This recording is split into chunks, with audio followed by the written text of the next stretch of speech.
વિકસિત ગુજરાત ગતિશીલ ગુજરાતના ગુજરાતમાં આ શિક્ષણને લઈને રાજ્ય સરકાર વારંવાર આંકડા પ્રસિદ્ધ કરે છે, પણ આ તસવીર ઉપરથી આપને ખ્યાલ આવશે કે ગુજરાતના અંતરિયાળ વિસ્તારમાં સરકારી સ્કૂલોની દશા કેવી છે અને આ સ્કૂલોનું શિક્ષણ કેવું છે। નમસ્કાર, બીબી ન્યૂઝ ગુજરાતમાં હું ભૌમિક વ્યાસ તમામ દર્શક મિત્રોનું હાર્દિક સ્વાગત કરું છું।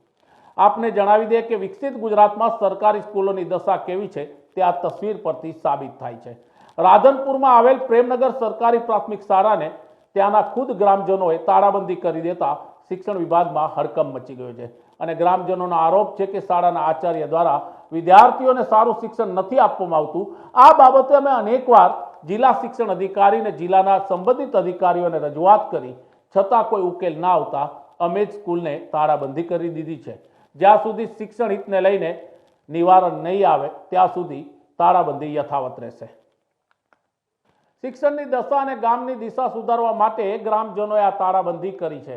આમ વિકસિત ગુજરાતમાં એક સરકારી શાળાને ગ્રામજનોએ તાળાબંધી કરતા હડકંપ મચ્યો છે।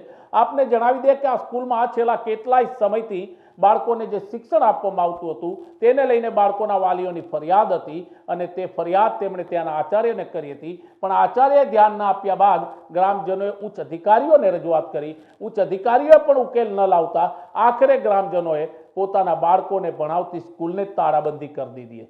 ગ્રામજનોનું કહેવું છે કે જ્યાં સુધી સારા શિક્ષણનો ઉકેલ નહીં આવે ત્યાં સુધી અમે આ સ્કૂલને ખોલવા નહીં દઈએ। અમે બાળકોને બહાર ભણાવીશું પણ આ સ્કૂલમાં નહીં ભણાવીએ।